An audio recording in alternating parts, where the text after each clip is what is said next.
Bismillahirrahmanirrahim. Assalamualaikum warahmatullahi wabarakatuh.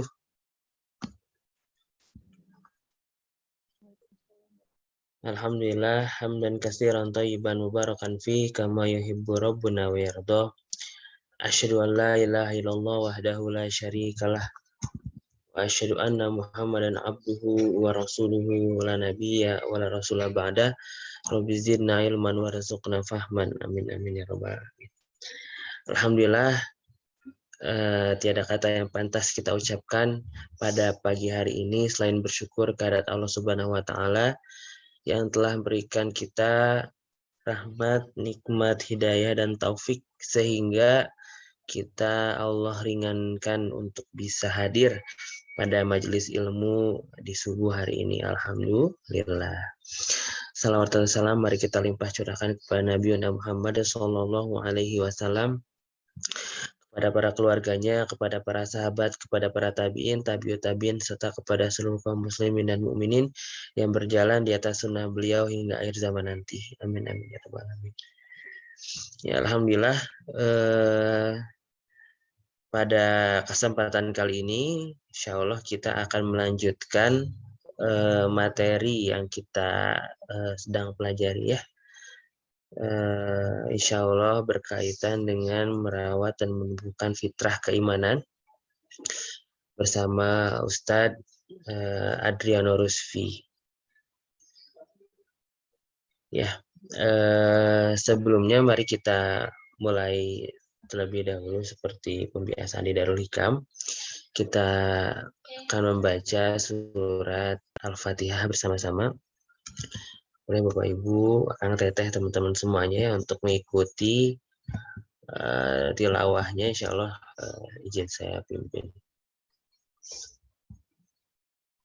A'udzu billahi minasy syaithanir rajim.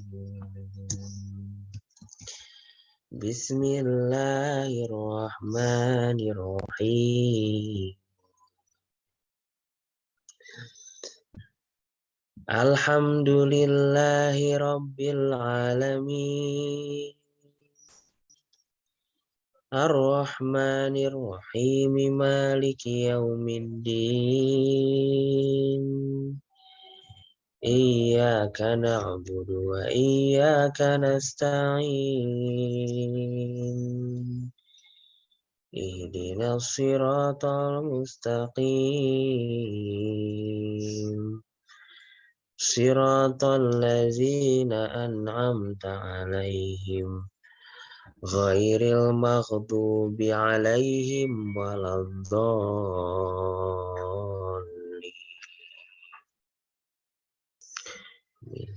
Aku berlindung pada Allah dari godaan syaitan yang terkutuk. Dengan nama Allah yang Maha Pengasih, Maha Penyayang. Segala puji bagi Allah, Tuhan seluruh alam, yang Maha Pengasih, Maha Penyayang. Pemilik hari pembalasan, hanya kepada Engkaulah kami menyembah dan hanya kepada Engkaulah kami mohon pertolongan. Tunjukilah kami jalan yang lurus, yaitu jalan orang-orang yang telah Engkau beri nikmat kepadanya, bukan jalan mereka yang dimurkai dan bukan pula jalan mereka yang sesat. Maha benar Allah atas segala firman-Nya. Oke. Gimana Bapak Ibu, sehat sadana? Alhamdulillah ya. Berapa hari lagi menuju Ramadan? Berapa hari ya? Seminggu lagi, Pak. Seminggu lagi ya? Seminggu lagi ya. Iya, ini sebentar lagi mau Ramadan.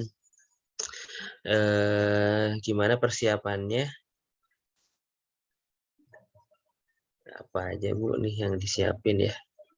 Mungkin selain bahan makanan untuk buka atau sahur, juga perlu disiapkan mental, hati, fisik ya Bapak Ibu ya. Karena Ramadan ini waktu beribadah yang perlu klimaks nanti di 10 hari terakhirnya.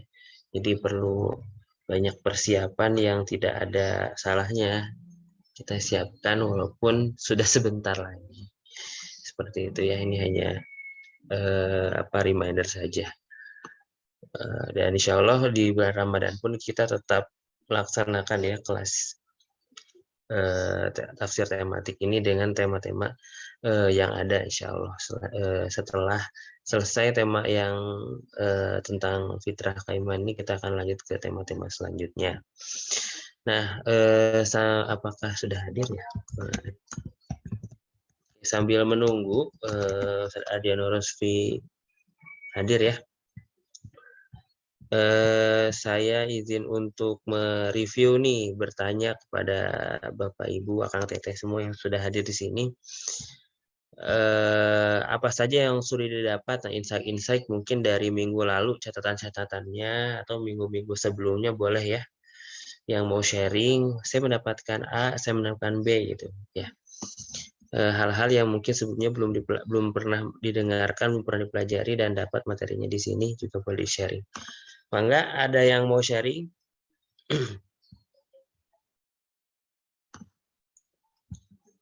Dapat apa nih dari kelas?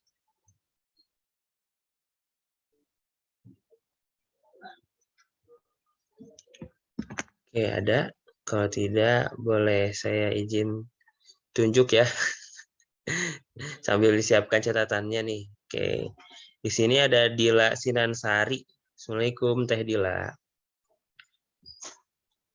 Waalaikumsalam warahmatullahi wabarakatuh. Ya, silakan Teh Dila, apa yang sudah didapatkan mungkin ya. Ya, masalah terima kasih Kang Ustaz. Sebelumnya mohon maaf Kang, mungkin belum terlalu banyak gitu ya, karena di pekan kemarin baru pertama kali ikut.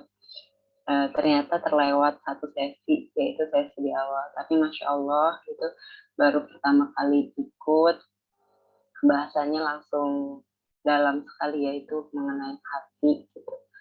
Mengenai bagaimana yang pertama ditumbuhkan itu adalah keimanan-keimanan di dalam hati kita sebelum amalan-amalan yang kita laksanakan gitu. Bagaimana kita membenah hati itu terlebih dahulu, karena itu yang menjadi kunci dari segalanya. Ya, bagaimana amalan kita nantinya bisa menjadi amalan yang kokoh, bukan hanya kebiasaan.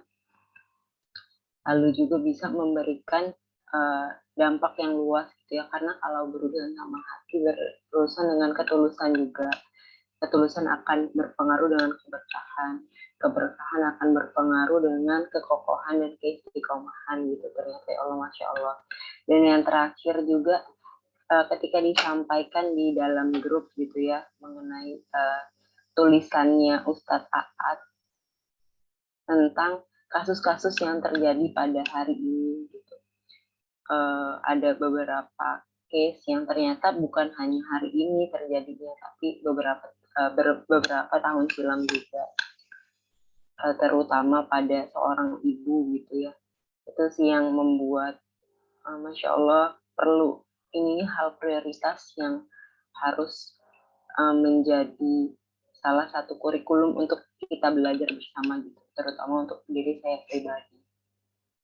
Karena di dalam menjalani kehidupan itu ternyata nggak mudah gitu ya. Dan Allah itu sebenarnya sudah memberikan toolsnya, yaitu hati, dan itu yang mungkin bagi saya pribadi ingin saya jadikan PR atau kurikulum gitu, untuk gimana caranya bisa mengenal tools yang sudah Allah berikan itu dan memaksimalkan.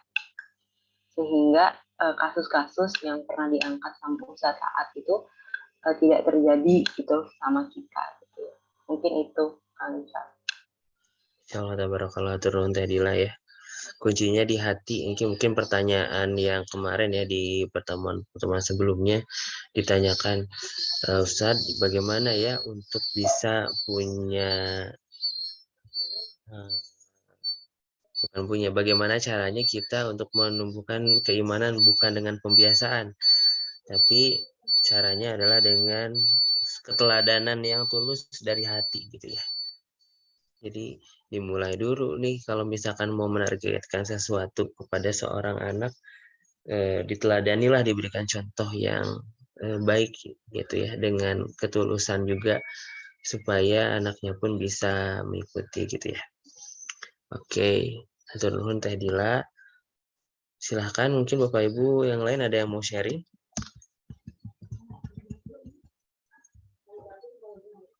Yang didapatkan selama beberapa pertemuan kemarin. Jika tidak, saya izin menunjuk. Di sini ada Pak Ihsan di Gibuk. Apakah hadir Pak Ihsan?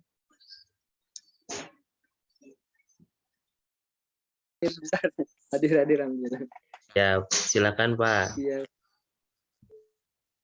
Kenapa Pak? Sebentar kan. Oh iya. Barangkali ada insight mungkin Pak yang mau di-sharing dari beberapa pertemuan ke belakang. Oh iya, kemarin alhamdulillah. Iya, ini betulan sebentar. Saya ini dulu. Belum ini. Baru masuk. Nah, ini. Iya, alhamdulillah kemarin 2 kali bisa mengikuti. Jadi sebenarnya jadi banyak sih Kang yang ini yang saya pelajari. Jadi memang kalau dari yang uraian dari Pak siapa kemarin tuh, yaitu memang jadi iman itu kompleks ya jadinya. Jadi apalagi kalau misalnya kita ingin mengajarkan ke anak-anak gitu. Jadi apa ya? Sepertinya memang harus ada siapa ya? Ditulis gitu kan. Kalau bisa sih dibuat tulisan karena kemarin belum terangkum gitu rasanya sih. Tapi karena ada rekamannya jadi bisa diulang lagi, tapi mungkin harus dirangkum dalam bentuk satu tulisan atau minimal presentasi supaya nanti mungkin bisa kan karena ini training ya Kang ya, kayak training sehingga nanti mungkin bisa nanti ada bagaimana praktiknya gitu. Karena kayak kemarin saya jadi dapat ini Kang. Jadi antara iman, apalagi kalau kita mau mengajarkan, ada kolerasinya dengan pengetahuan atau tentang kolbu gitu. Iman dan kolbu ini satu kesatuan gitu. Jadi kita nggak bisa menjelaskan tentang iman tanpa yang kemarin sudah dijelaskan sih di pertemuan yang kemarin hubungannya dengan kolbu. Nah kalau misalnya dalam bentuk catatan, dalam bentuk bagan mungkin, karena saya sendiri sebenarnya belajarnya 3 sekarang gitu Kang. Jadi tidak dari tulisan, tapi juga dari mendengar. Sekarang ditambah dengan visual atau dengan video gitu. Video jadi 4 sebenarnya. Jadi visual dengan video itu sendiri bisa, kalau visual mungkin gambar, kalau video itu ada geraknya, ada mimiknya, ada ekspresinya gitu. Nah, saya coba 4 itu dalam belajar. Ya, jadi kalau saya di-combine gitu. Jadi tidak hanya mungkin dari mendengar, mungkin ada yang sebagian kan mendengar, melihat, melakukan gitu. Nah, kita combine semuanya, apalagi dengan digital ini bisa memungkinkan semuanya. Nah, jadi mungkin insight-nya itu, atau kalau misalnya ada dari panitia, mungkin bisa, atau kita juga bisa kolaborasi Kang, untuk membuat satu presentasi atau satu bagan, sehingga hubungan yang kemarin itu bisa dilihat, bisa nanti kan jadi satu, bagaimana implementasinya gitu. Benar, susah banget. Saya juga kebayang itu menjelaskan kepada anak-anak. Untuk kalau misalnya ada bagan, ada satu tulisan, ada satu buku, mungkin nanti bisa dikembangkan metodenya. Jadi setelah jadi bagan, jadi buku, nanti kita akan ke metode. Dan dari metode itu nanti kita bisa evaluasi bagaimana penerapan di lingkungan. Gitu Kang. Oke, jadi perlu juga ya secara visualnya ya, tadi bagian infografis gitu ya. Sebenarnya ada bukunya juga sih, ada bukunya. Nanti mungkin kita coba fasilitasi untuk pemesanannya ya, yang Ihsan ya. Buku fisik dari menumbuhkan dan merawat keimanan ini. Baik, nampaknya Ustaz Ardian Lutfi sudah hadir ya. Kita sapa dulu. Assalamualaikum, Ustaz Ahad.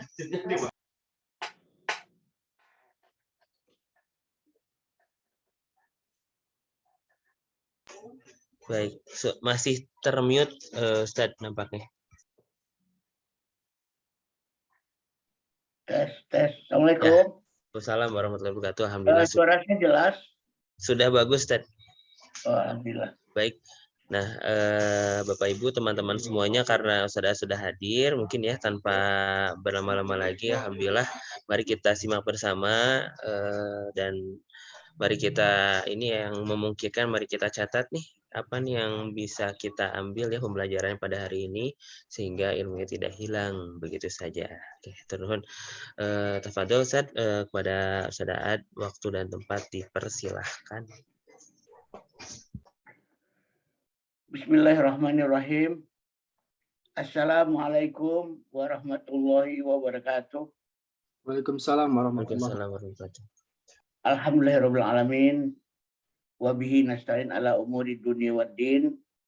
Asyhadu an la ilaha illallah al-khaliqul haqqul mubin wa asyhadu anna Muhammadan abduhu wa rasuluhu as-shadiqul amin. Allahumma shalli wa sallim ala nabil karim sayyidina Muhammadin wa ala alihi wa ashabihi wa man tabi'ahum bi ihsan ila yaumiddin. Faqala Allah Ta'ala fil Qur'anil Karim, a'udzu billahi minasyaitonir rajim. Wa minan nasi may yattakhidhu min dunillahi andada yuhibbunahum ka hubbillah walladzina amanu ashaddu hubban lillah. Shadaqallahul azim. Bapak, Ibu-ibu, ayah bunda, jamaah subuh yang dirahmati Allah. Mari kita ucapkan puji syukur kepada Allah Subhanahu wa Ta'ala yang pada pagi hari ini masih menghidupkan kita. Kemudian menyatukan hati-hati kita dan menghimpun kita pagi ini dalam rangka saling tausiah dalam kebenaran dan tausiah dalam kesabaran. Dan saya mohon maaf juga bahwa pertemuan kita yang ketiga kali ini saya hadir agak terlambat karena saya lagi di Kota Padang dan jadwal subuh di Kota Padang itu jam 5:05 dan saya juga lupa bahwa Sumatera Barat tentunya banyak mengikuti Muhammadiyah ya, yang waktu subuhnya ditambahkan 8 menit gitu ya. Jadi di sini itu jam 5:13 itu baru sholat subuh. Baik ayah bunda sekalian, pada kesempatan kali ini kita akan membahas satu tema tentang mendidik cinta ya. Mendidik cinta pada diri anak-anak kita, membangun mahabbatullah pada diri anak-anak kita, yang dengan itu iman akan terbangun pada diri mereka. Bapak Ibu yang bunda saudara sekalian, pada dasarnya iman itu bisa terbangun dengan berbagai macam cara. Ada yang menggunakan pendekatan takut, al-khauf. Ada yang menggunakan pendekatan harap, yaitu roja. Ya. Dan ada pula yang menggunakan pendekatan cinta, al-mahabbah. Pada dasarnya ketiga perasaan itu adalah perasaan yang sah. Karena pada dasarnya hubungan manusia dengan Allah itu diikat oleh perasaan tadi ya, perasaan cinta, al-mahabbah, perasaan khauf, takut, dan kemudian perasaan harap, ar-roja ya. Banyak di antara kita yang lebih mendahulukan perasaan takut. Ditakut-takuti atas nama Allah, ditakut-takuti atas nama agama. Dalam beberapa hal, membangun perasaan takut ini memang lebih cepat untuk membangun ketaatan daripada perasaan cinta dan harap. Bagi mereka-mereka yang ingin terburu-buru anaknya segera untuk taat pada Allah, Maka rata-rata mereka cenderung menggunakan pendekatan takut ini. Pendekatan al-khawf ini. Terutama barangkali kepada bunda ya. Bunda yang dalam kesibukannya dia membutuhkan banyak waktu untuk mendidik ini dan itu pada anak-anak, maka mereka punya kecenderungan, udahlah takut-takutin aja agar anak-anak kita itu cepat taatnya kepada Allah. Harap juga sama, sesuatu yang memang dibenarkan dalam agama, bahkan Allah sendiri mengajak kita untuk berniaga dengan Allah. Dalam perniagaan itu tentunya ada harapan tentang laba, tentang keuntungan. Ya. Dan perniagaan dengan Allah itu adalah sebuah perniagaan yang tidak akan pernah rugi. Namun, Bapak, Ibu, Ayah, Bunda, Saudara sekalian, kalau kita mengutamakan mendidik iman itu melalui rasa takut kepada Allah, maka rasa takut ini adalah perasaan yang paling rendah. Suatu ketika takut ini akan dikalahkan oleh harap. Suatu ketika takut ini akan dikalahkan oleh cinta. Maka misalnya pada suatu saat ada seorang bunda yang menangis kepada saya. Dia menangisi anak gadisnya yang jatuh cinta kepada seorang laki-laki non-muslim. Ya. Seperti yang banyak sekarang terjadi. Nikah beda agama. Dia menangis bahwa anakku lebih memilih pacarnya. Bahkan rela pindah agama demi pacarnya. Dia jatuh cinta pada pacarnya. Saya berkata kepada bunda tersebut, bunda, inilah akibat kalau beragama itu tegak di atas rasa takut. Karena takut akan kalah dengan cinta. Dia takut kepada Tuhannya, hormat pada orang tuanya, sayang pada temannya, dan tiba-tiba dia cinta kepada pacarnya. Maka cinta itu akan mengalahkan segala rasa tadi. Cinta pacar akan mengalahkan takutnya pada Allah. Cinta pacar akan mengalahkan hormatnya pada orang tua. Cinta pacar akan mengalahkan sayangnya pada teman. Karena cinta itu dalam banyak hal, dia itu membutakan. Nah,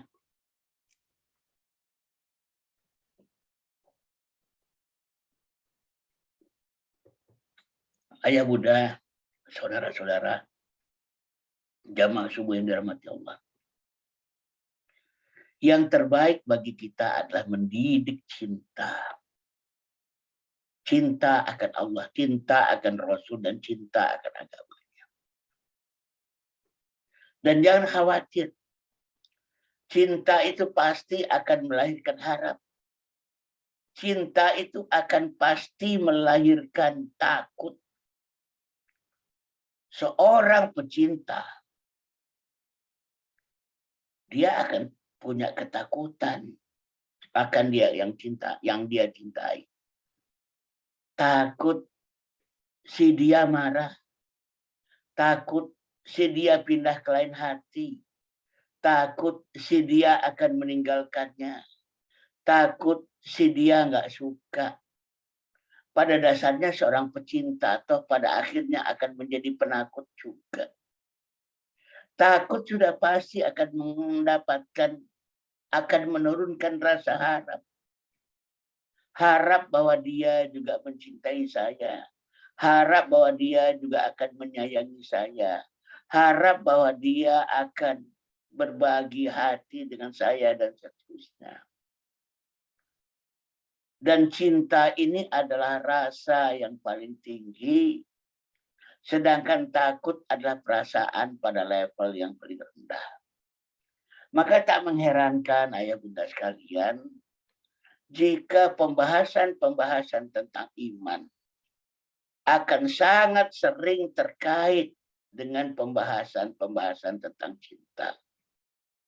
Mendidik iman adalah mendidik cinta. Nah, pertanyaan yang harus kita jawab pada pagi hari ini adalah bagaimana mendidik cinta itu pada anak-anak kita sebagai kekuatan dasar dari iman. Al-mahabbah. Karena cinta ini akan menghasilkan ridho. Raditu billahi rabba wa bil islami dina wa bi Muhammadin nabiyya wa rasulah. Bapak Ibu ayah bunda saudara sekalian, kalau kita ingin membangun rasa cinta di dada anak-anak kita, maka pertama, hiasi diri kita, kehidupan kita, rumah tangga kita, interaksi kita dengan anak-anak kita dengan dua sifat utama dari Allah, yaitu Ar-Rahman dan Ar-Rahim. Cinta dan kasih sayang. Kasih dan sayang.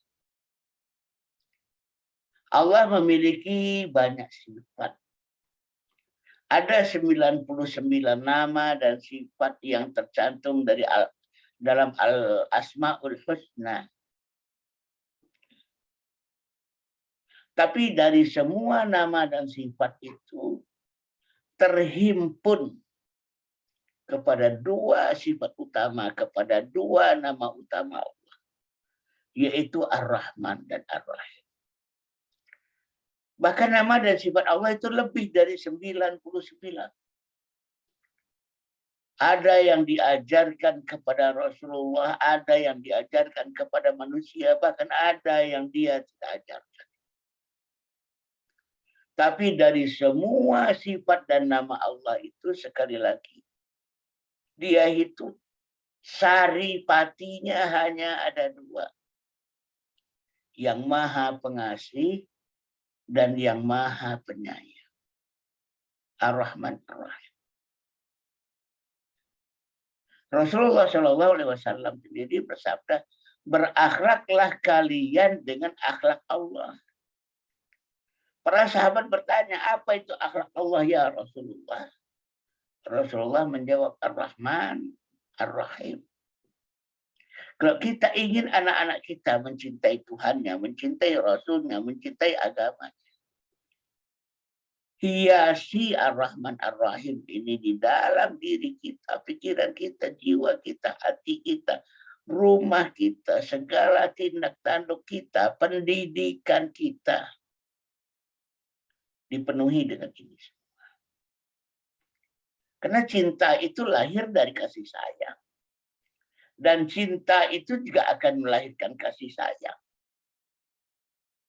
Mustahil cinta itu akan terbangun pada diri anak-anak kita, sementara kita itu miskin dengan kasih sayang dan tidak menawarkan agama yang penuh dengan kasih sayang kepada anak-anak kita.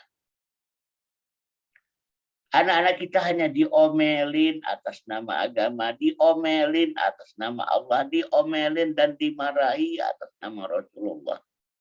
Sedikit saja kesalahan yang dia buat, lalu kita akan katakan Allah itu murka, Allah itu marah, Allah itu akan mengazab. Gitu ya. Sampai seorang anak dari teman saya bilang kepada saya, Papa, Allah itu jahat ya. Kok dikit-dikit ngancam, dikit-dikit ngancam, dikit-dikit ngancam. Aku berbuat salah dikit, Allah murka. Aku berbuat keliru dikit, Allah murka. Terbangun perasaan pada diri si anak bahwa Allah itu gampang murka. Lalu bagaimana mahabbah itu akan muncul? Sang anak memang akan tetap melakukan perbuatan yang diperintahkan. Tapi lebih kepada perasaan takut kepada Tuhannya. Yang lama-lama perasaan takut yang berlebihan ini, na'udzubillah min dzalik, bisa akan berbuah pada kebencian. Benci pada agamanya, benci pada Tuhannya, benci pada Rasulnya. Sampai suatu ketika Rasulullah sendiri mengatakan, wahai fulan, jangan sampai agama ini dibenci gara-gara perbuatan kamu. Bukan karena kesalahan agama ini. Bukan karena kesalahan Allah, bukan karena kesalahan Rasulullah. Tapi perbuatan kita yang sadar atau tidak sadar dapat membuat anak-anak kita itu membenci Tuhannya. Nah, warnailah. Sampai-sampai Rasulullah, sampai-sampai Allah dalam satu hadis qudsi menyatakan, rahmatku meliputi murkaku. Bahkan ketika Allah mengancam, ketika Allah menghukum, itu pun diliputi oleh rahmat Allah. Ayah bunda sekalian, sekarang ini banyak sekali orang-orang yang meributkan luka pengasuhan, luka pengasuhan, luka pengasuhan. Apakah semata-mata luka pengasuhan itu disebabkan karena ayah bunda yang keras, ayah bunda yang kejam, ayah bunda yang bengis? Tidak semata-mata itu. Tapi keringnya jiwa kasih sayang yang ada di dalam diri kita. Itu yang lebih menyebabkan. Seandainya kita marah tapi diliputi oleh kasih sayang. Seandainya kita ngomel, tapi ngomel itu karena semata-mata kasih sayang. Seandainya bahkan suatu ketika kita menghukum anak-anak kita, tetapi semuanya diliputi oleh kasih sayang. Insya Allah tidak akan timbul luka itu, tidak akan timbul kemarahan dan kebencian itu kepada orang tuanya.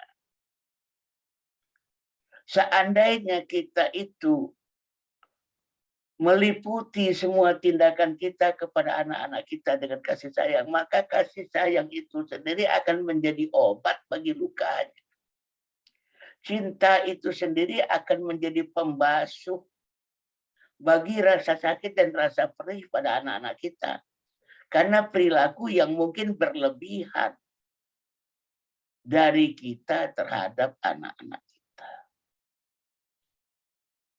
Maka sekali lagi, kita tidak mungkin menebarkan aroma, aura, roh kasih sayang di rumah kita. Kalau kita sendiri kurang meyakini, kurang menyadari bahwa Allah itu pengasih dan penyayang. Sebuah perasaan nggak bisa dibuat-buat. Sebuah perasaan nggak bisa diada-adakan. Dia lahir dari kejujuran, keikhlasan, dan ketulusan. Maka wahai para orang tua, wahai para ayah bunda, bapak ibu, saudara-saudara sekalian, yakini dulu sebulat-bulatnya bahwa dia memang maha pengasih dan maha penyayang. Hayati dengan sedalam-dalamnya, tanpa kebohongan di antara kita, bahwa Allah itu memang maha pengasih dan maha penyayang. Karena itu akan terpancar dari jiwa, terpancar dari hati. Kemudian yang kedua, untuk membangun cinta itu pada diri anak-anak kita, kita diminta oleh agama ini memulai segalanya dengan basmalah dan mengakhiri segalanya dengan hamdalah. Itu yang diminta kepada diri kita. Maka kalau kita juga ingin mahabbah itu terlimpah di dalam dada anak-anak kita, kita biasakan dalam perilaku sehari-hari kita memulai segalanya dengan menyebut nama Allah yang maha pengasih lagi maha penyayang. Dan mengakhiri setiap amal dengan ungkapan segala puji bagi Allah, Rabb sekalian alam. Mulai dari ucapan di mulut. Bismillahirrahmanirrahim. Alhamdulillahirabbil alamin. Dan yang lebih penting lagi adalah maknanya di hati dan penghayatannya di hati. Bahwa Bismillahirrahmanirrahim itu artinya dengan nama Allah yang Maha Pengasih lagi Maha Penyayang. Bahwa hamdalah itu artinya segala puji bagi Allah Rabb sekalian alam. Kita mungkin sudah sering memulai sesuatu dengan basmalah. Sudah sering mengakhiri sesuatu dengan hamdalah. Tapi kita tidak menyampaikan maknanya kepada anak-anak kita. Sehingga bagi mereka basmalah dan hamdalah itu cuma ritual, bukan perasaan. Bukan curahan hati. Itu ritual saja, bukan spiritual. Dia nggak tahu arti basmalah. Dia nggak tahu arti hamdalah. Pokoknya orang tuanya menyebutkan itu dan dia juga akan menyebutkannya. Bahkan kadang-kadang orang tua menyebut basmalah dan hamdalah itu dia juga tidak dengar kok. Dalam rangka pendidikan kepada anak-anak kita, ya Bunda, Bapak, Ibu, Saudara sekalian, jaharkan agar anak-anak mendengarkan ucapan basmalah itu. Bismillahirrahmanirrahim. Yang kedua, artikan dengan nama Allah yang Maha Pengasih lagi Maha Penyayang. Segala puji bagi Allah Rabb sekalian alam. Dua ungkapan yang ada di awal Al-Fatihah. Ummul Kitab. Bismillahirrahmanirrahim. Alhamdulillahirabbil alamin. Ar-Rahmanir-Rahim. Maliki yaumiddin dan seterusnya. Bahkan khusus Ar-Rahmanir-Rahim itu diulang oleh Allah. Bismillahirrahmanirrahim. Alhamdulillahirabbil alamin. Ar-Rahmanir-Rahim diulang. Untuk benar-benar kuat terasa dalam diri kita bahwa dia memang pengasih penyayang. Sesudah dijaharkan dan diartikan, kemudian yang ketiga adalah dihayati. Bukan sekedar ucapan di mulut yang tak sampai di hati, bahkan di kerongkongan pun tak sampai. Ada getaran hendaknya pada hati kita saat kita sebut dengan nama Allah yang Maha Pengasih lagi Maha Penyayang. Karena memang kita menyadari itu adalah kenyataan. Dia memang pengasih penyayang, bukan sekadar manis di mulut. Seandainya bukan karena kasih sayang, saya tidak mungkin mengawali perbuatan ini. Seandainya bukan karena kasih sayang, saya tidak mungkin makan. Seandainya bukan karena kasih sayang, saya tidak mungkin melangkah. Seandainya bukan karena kasih sayang, saya tidak mungkin berbuat. Semua itu terjadi karena kasih sayang Allah. Pagi hari ini kita mengadakan pengajian ya karena kasih sayang Allah. Sehingga ketika kita mengucapkan Bismillahirrahmanirrahim, benar-benar kita rasakan. Jika bukan karena nikmat-Mu ya Allah, tidak mungkin kami mengawali perbuatan ini. Andai Kau tak berikan nikmat hidup, andai Kau tak berikan nikmat sehat, andai Kau tak memberikan nikmat waktu, andai Kau tak memberikan nikmat iman ya Allah, tak mungkin aku mengamalkan ini semua ya Allah. Itu datang dari dada kita. Begitu juga dengan hamdalah. Diucapkan, diartikan. Dan kemudian yang paling penting adalah itu memang datang dari lubuk hati kita. Bukan semata-mata pemanis mulut. Ya. Tapi memang lahir dari hati yang terdalam. Niscaya akan muncul cinta. Karena cinta memang akan lahir dari pengasih, penyayang, puji-pujian bagi Allah. Ketika kita memuji Allah, kita memang sadar, kita memang mengakui, dan kita memang menghayati betapa banyaknya karunia yang telah Allah limpahkan kepada kita. Bukankah kita pantas memberikan puji-pujian kepadanya? Kita mendapatkan karunia ini dan itu. Kita mendapatkan karunia begitu banyak. Kita masih bisa bernapas. Bahwa kita telah menyelesaikan sebuah perbuatan jika tanpa Rahmat Allah tentunya perbuatan itu tidak akan mungkin kita tuntaskan. Mungkin akan terkatung-katung, mungkin akan terputus di tengah jalan, mungkin akan ada begitu banyak kendala dalam menuntaskannya. Mungkin tidak akan cukup sumber daya yang tersedia untuk menyelesaikan pekerjaan ini.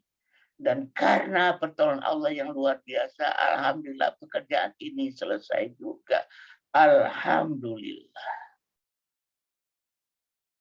Ayah bunda sekalian, tadi yang pertama adalah Ar-Rahman dan Ar-Rahim. Yang kedua basmalah dan hamdalah. Jika ini lahir dari sebuah penghayatan, sesuatu yang terus-menerus dirasakan oleh anak-anak kita. Karena kita mengucapkannya dengan hati, maka anak-anak pun akan menerimanya dengan hati. Karena apa yang datang dari hati akan sampai pula kepada hati. Kemudian yang berikutnya, yang ketiga. Mahabbatullah itu juga terbangun pada diri kita dan anak-anak kita melalui baik sangka dan optimis akan Allah.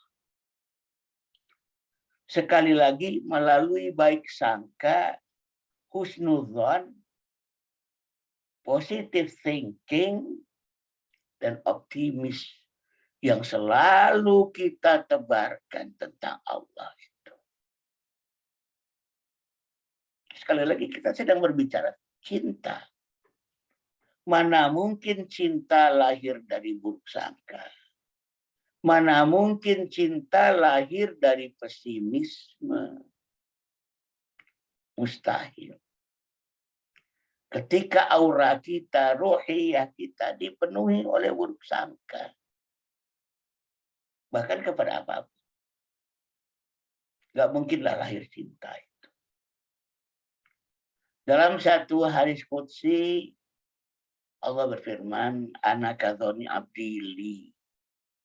Aku itu bagaikan sangkaan hambaku kepadaku, kata Allah. Hambaku berbaik sangka kepada aku, yaitulah aku. Hambaku berburuk sangka kepada aku, yaitulah aku. Dan memang sangka kita bahkan kepada apapun akan mewujud. Sangka itu bagaikan doa yang akan diamini oleh para malaikat. Bukan hanya baik sangka dan buruk sangka kepada Allah.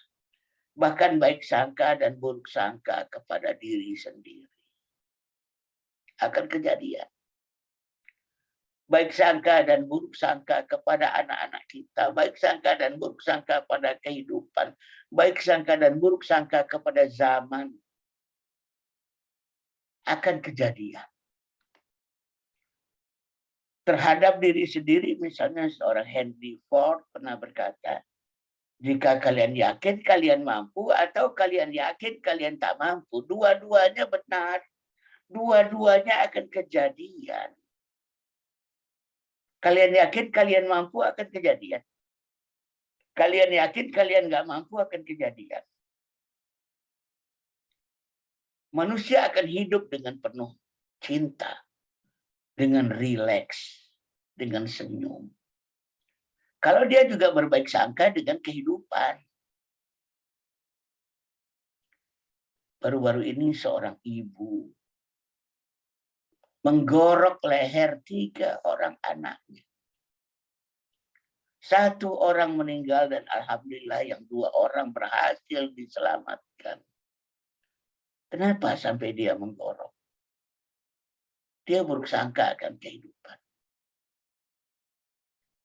Dia buruk sangka akan beratnya hidup. Dia buruk sangka akan kejamnya hidup. Dan dia juga berburuk sangka akan jahiliyahnya hidup. Betapa selama ini kita terus menebarkan keyakinan-keyakinan. Hidup ini berat. Bahkan hidup ini jahat. Hidup ini jahiliyah. Hidup ini penuh dengan kebatilan. Ini adalah era jahiliyah modern yang penuh dengan kebejatan di sana sini. Bahkan itu pun menimbulkan keburuksangkaan. Manusia akhirnya menjalani hidup dengan pasang kuda-kuda. Kita bahkan melupakan beberapa nilai-nilai yang diajarkan oleh Allah dan Rasul-Nya. Bahwa seberat apapun hidup, Allah tidak akan membebani manusia melebihi kesanggupannya. Bahwa seberat apapun hidup, Allah pada dasarnya telah menjinakkan bumi ini untuk manusia. Alam tara annallaha sakhkhara lakum ma fis samawati wa ma fil ardh. Tidakkah kalian perhatikan bagaimana Allah telah menjinakkan, mentazkir untuk kalian apa-apa yang ada di langit dan di bumi. Allah karuniai bumi ini untuk menjadi kemudahan dan perhiasan kepada manusia, khususnya kepada orang-orang yang beriman, kata agama ini. Nah, tidak mungkin juga kalau kita terus-menerus meneror diri kita dan meneror anak-anak kita tentang kehidupan yang buruk, brengsek, jahiliyah, batil, lalu kemudian akan tumbuh cinta pada diri anak kita.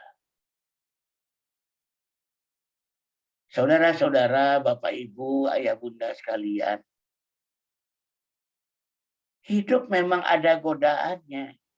Hidup memang banyak kebatilannya. Ada jahiliyah modern.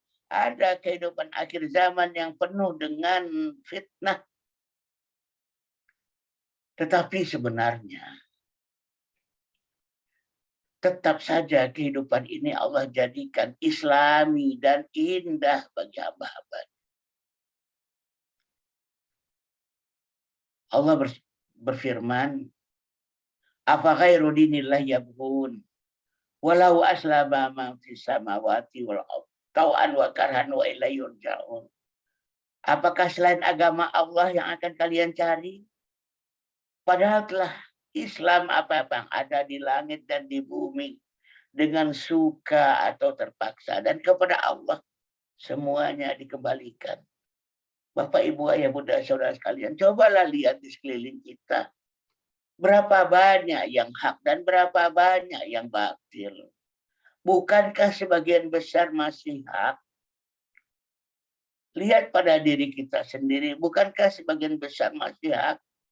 Lihat pada rumah kita sendiri, bukankah sebagian besar masih hak? Lihatlah pada alam semesta, bukankah alam semesta itu Islami? Lihatlah pada kehidupan kita, bukankah sebagian besar kehidupan itu masih bernilai kebaikan, kebenaran, dan kemanfaatan? Kita akui ada kebatilan, ada kejahatan, ada kemaksiatan. Tapi alam semesta ini telah Islam, suka atau terpaksa. Awan itu Islami, langit itu Islami, angin itu Islami, pohon itu Islami, tanah itu Islami, hujan itu Islami, bebatuan itu Islami, tembok itu Islami, karpet itu Islami. Kipas angin itu Islami, AC itu Islami, lampu itu Islami. Mari lihat ke sekeliling kita. Tanpa anak-anak yang dididik dengan baik sangka. Baik sangka kepada Allah, baik sangka kepada diri sendiri, baik sangka kepada kehidupan. Bahkan baik sangka terhadap masa depan. Ada gambaran tentang masa depan yang negatif, tapi juga ada gambaran masa depan yang positif yang digambarkan oleh Rasulullah kepada kita. Sampai-sampai dalam satu hadis Rasulullah SAW bersabda kepada kita, umatku ini bagaikan hujan.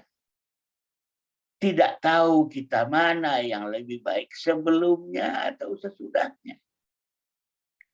Begitulah gambaran umat ini. Mari kita melihat dengan positive thinking peristiwa-peristiwa yang terjadi pada diri kita. Ketika anak-anak mengalami hal yang tak menyenangkan, mari kita bahkan mencoba melihat masa lalu secara positif. Jangan kemudian malah membesar-besarkan yang namanya luka-luka pengasuhan. Parenting toxic, hutang pengasuhan, pendidikan masa lalu yang dikejami oleh orang tua. Sehingga kita begitu peka terhadap hal yang buruk dan tidak peka terhadap hal yang baik yang menerima kita. Tapi kita membesar-besarkan ini. Berbaik sangka kepada Allah. Dan mari kita sampaikan ayat-ayat yang membuat anak ini berbaik sangka pada Tuhannya. Hadis-hadis ini yang membuat anak-anak kita berbaik sangka pada agama. Kita terlalu rajin menakut-nakuti. Walaupun memang betul. Menakut-nakuti cara paling pintas untuk membuat seseorang taat. Cara paling pintas. Tetapi cinta itu akan melahirkan takut juga. Takut yang disebabkan oleh cinta itulah yang disebut dengan takwa. Takwa itu takut artinya. Tapi takut yang lahir dari cinta. Kemudian yang berikutnya tadi optimisme. Ar-roja. Ya, ar-roja. Harap. Optimisme. Ini juga akan membangun cinta. Sebagai landasan iman bagi anak-anak kita. Dalam Al-Quran Allah berfirman. Laqad kana lakum fi rasulillahi uswatun hasanah. Liman kana yarjullaha wal yawmal akhir wa dzakarallaha katsiran. Sungguh telah ada suri tauladan yang baik pada diri Rasulullah. Hanya bagi orang-orang yang yarjullah, optimis akan Allah. Penuh harap akan Allah. Wal yawmal akhir, optimis akan hari akhir. Penuh harap dengan hari akhir. Ar-roja. Yarjullah wal yawmal akhir. Optimisme. Bukan pesimisme. Bahwa dalam diri manusia ada kecemasan, itu harus kita bangun dengan sebaik-baiknya. Sebagai keseimbangan tidak hanya harap, tapi ada takutnya. Tapi dahulukanlah harap. Ya. Dahulukanlah optimisme, bukan mendahulukan takut. Pada optimisme itu ada takut. Makanya disebut optimis. Seandainya sebuah harapan itu tanpa ada takut sama sekali, kita akan menyebutnya yakin, bukan optimis. Kita menyebutnya optimis karena ada sebuah harap yang disertai takut, jaga-jaga, jangan-jangan. Makanya disebut optimis, bukan yakin. Manusia optimis akan surganya. Tapi nggak boleh yakin akan surganya. Karena belum pasti, maka disebut sebagai optimis. Seandainya sudah pasti, tentunya disebut yakin. Maka sekali lagi, ar-roja. Dalam diri manusia ini, manusia telah berbuat pahala, telah berbuat dosa. Dalam diri manusia itu ada jalan dosa dan jalan takwa, fujuraha wa taqwaha. Dalam di kehidupan manusia, manusia melakukan kebaikan dan melakukan kejahatan. Tapi mari kita bangun. Optimis. Jangan kemudian kita posisikan diri kita dan anak-anak kita pada situasi-situasi yang membuat mereka tak optimis. Giliran dosa saja. seakan-akan kita sampaikan pada anak-anak. Itu udah pasti dicatat sebagai dosa. Giliran pahala saja. Oh, itu belum pasti dicatat sebagai pahala. Dalam rangka mendidik kewaspadaan, oke. Tapi waspada itu kemudian ada proporsinya. Jika sebagian besar yakin dan ada kekhawatiran sebagian kecil, itu akan melahirkan waspada. Tapi jika kekhawatirannya kita bangun lebih besar daripada harapannya, itu sama saja membangun pesimisme. Tak akan lahir mahabbatullah. Tak akan melahirkan cinta kepada Allah. Jika proporsi ketakutan lebih banyak daripada proporsi harap. Optimis akan Allah, yadullah. Wal yaumal akhir, optimis akan hari akhir. Bahwa nun di ujung kehidupan sana ada pintu surga. Namun demikian juga ada jurang neraka. Mereka-mereka yang dididik untuk yarjullah wal yaumal akhir, berharap akan Allah dan hari akhir, optimis akan Allah dan hari akhir, lebih melihat peluang pintu surganya lebih besar daripada jurang nerakanya. Sehingga mereka semakin mendekati kematiannya, semakin tua, justru semakin menjadi-jadi dalam gerak kebaikan. Semakin habis-habisan dalam amal-amal kebaikan. Kenapa? Dia sudah tidak sabar lagi untuk membuka pintu surga itu. Tetapi mereka-mereka yang pesimis, semakin dia tua, semakin dia lambat dalam bergerak. Karena apa? Karena yang dia pikirkan di ujung hidup sana itu ada jurang neraka.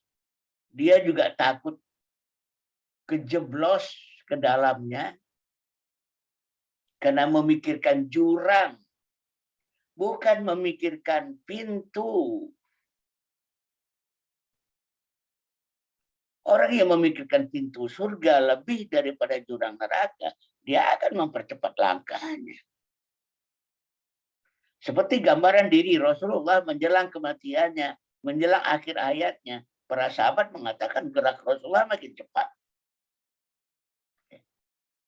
Gerak Rasulullah makin cepat.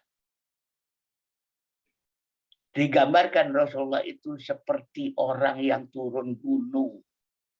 Cepat dalam melangkah, tapi tak buru-buru. Itu gambaran beliau menjelang akhir hayatnya. Karena yang terbayang adalah pintu surga.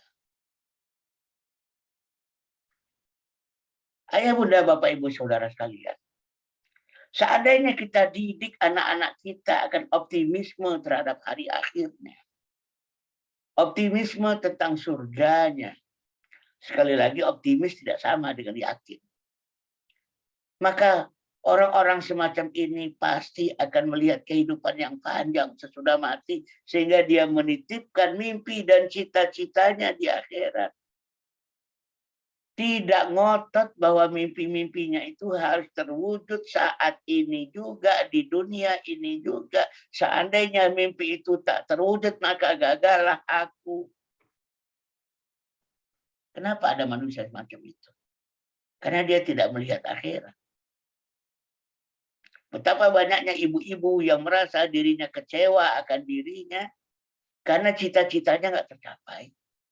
Mimpi-mimpinya gagal terwujud. Karena sejak dia menikah, dia harus lebih banyak berbuat untuk suami, dia lebih banyak berbuat untuk anak-anaknya. Ada mimpi-mimpi yang tak dapat dia capai. Dan dia kecewa, dia frustrasi, dia tidak berbahagia dengan kehidupannya, dia tidak berbahagia dengan anak-anaknya. Karena apa? Dia tidak melihat bahwa di akhirat sana ada sekian banyak mimpi-mimpi yang bisa kita titipkan. Dia tidak berani menitipkan mimpinya ke akhirat karena dia merasa belum tentu aku masuk surga. Inilah kesalahan kita. Bagaimana tidak optimis seharusnya kita, ya benar sekali. Kita diajarkan oleh agama kita, setiap kebaikan yang kita lakukan, Allah akan berikan ganjaran 10 kali lipat.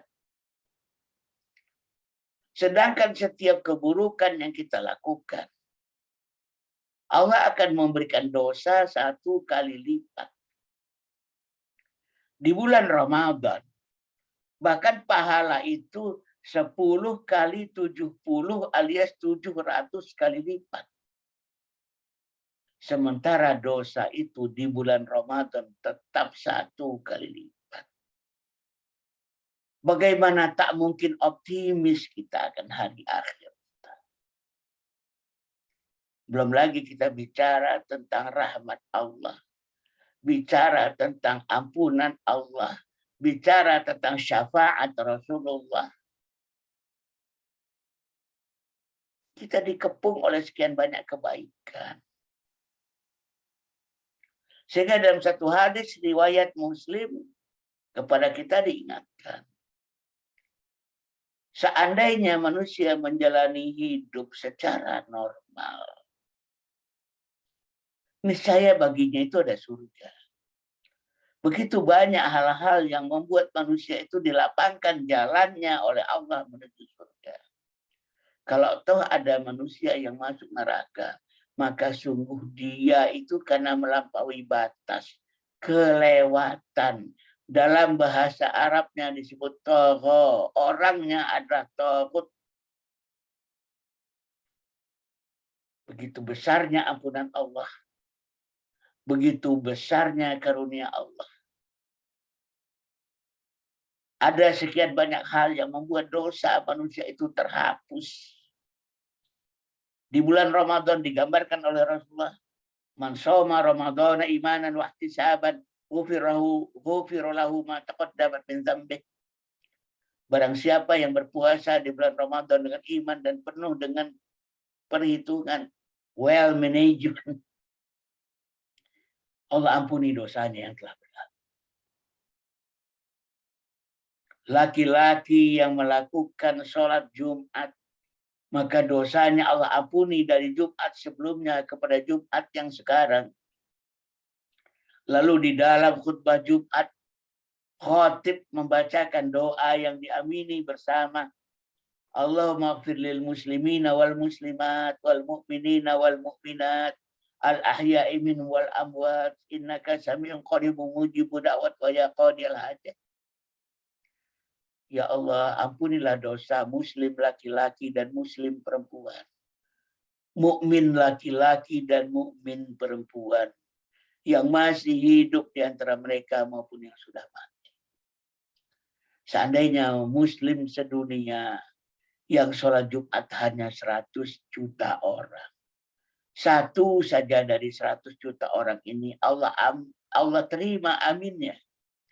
Allah istijabah doanya. Maka mukmin semuanya laki-laki perempuan yang hidup maupun yang mati Allah telah hapuskan dosanya. Bukankah ini artinya membangun optimisme pada diri kita, membangun cinta.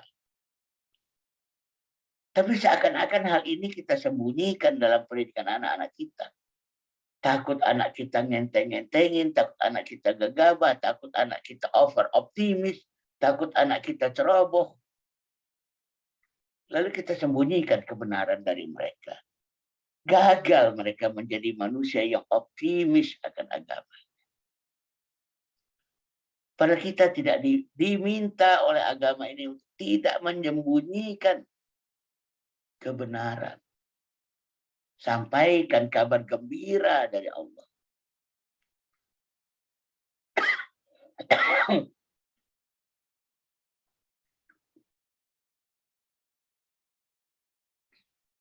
Saudara sekalian, Bapak, Ibu, Ayah, Bunda yang dirahmati Allah.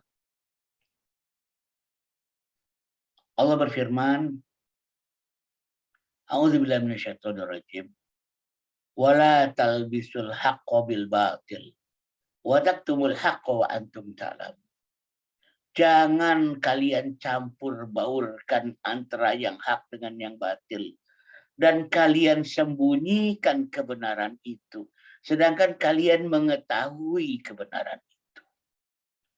Betapa banyak di antara kita menyembunyikan rahmat Allah, kabar gembira Allah, karunia Allah.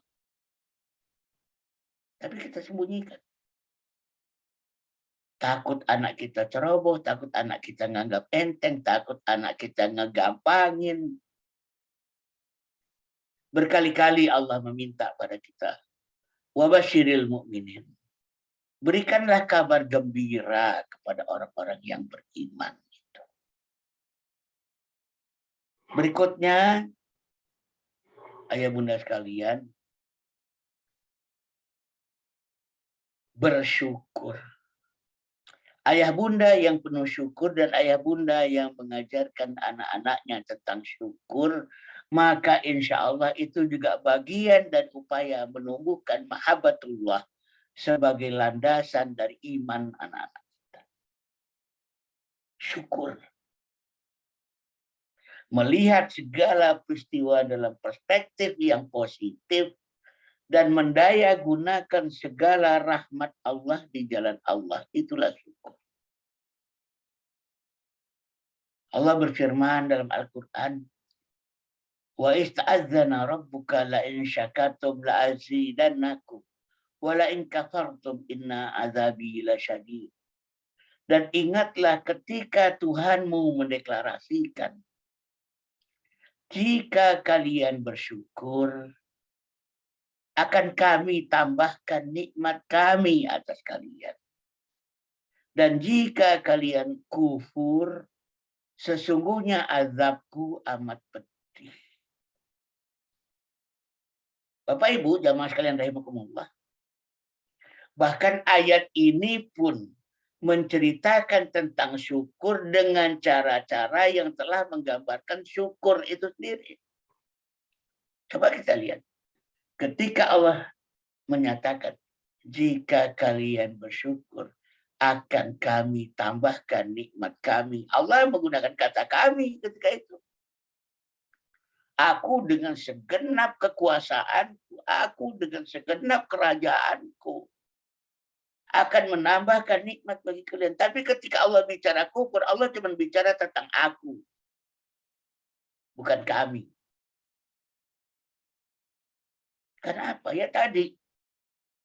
Memang kita pantas berbaik sangka kepada Allah. Untuk kebaikan. Untuk mengkaruniai manusia. Allah akan menggunakan semua yang dia miliki. Tetapi untuk menghukum manusia. Allah menggunakan kata aku saja. Nggak pakai kata kami. Seakan-akan Allah itu ogah-ogahan dalam menghukum. Seakan-akan Allah itu seperti enggan untuk mengazab. Maka Allah hanya menggunakan kata aku. Tapi ketika berbicara karunia, Allah berbicara tentang kami. Jadi ayatnya saja sudah menggambarkan betapa pantas kita bersyukur kepada Allah. Bapak, Ibu, Ayah, Bunda, Saudara sekalian, bagaimana caranya agar syukur itu menjadi modalitas inti dalam keluarga kita? Satu, melihat segalanya dalam perspektif kebaikan. Ini tinggal bagaimana cara pandang, sudut pandang, persepsi, dan perspektif kita. Bahkan segala hal yang buruk sekalipun adalah baik dan disyukuri kalau sudut pandangnya adalah positive thinking dan positive feeling. Pikiran yang positif dan perasaan yang positif.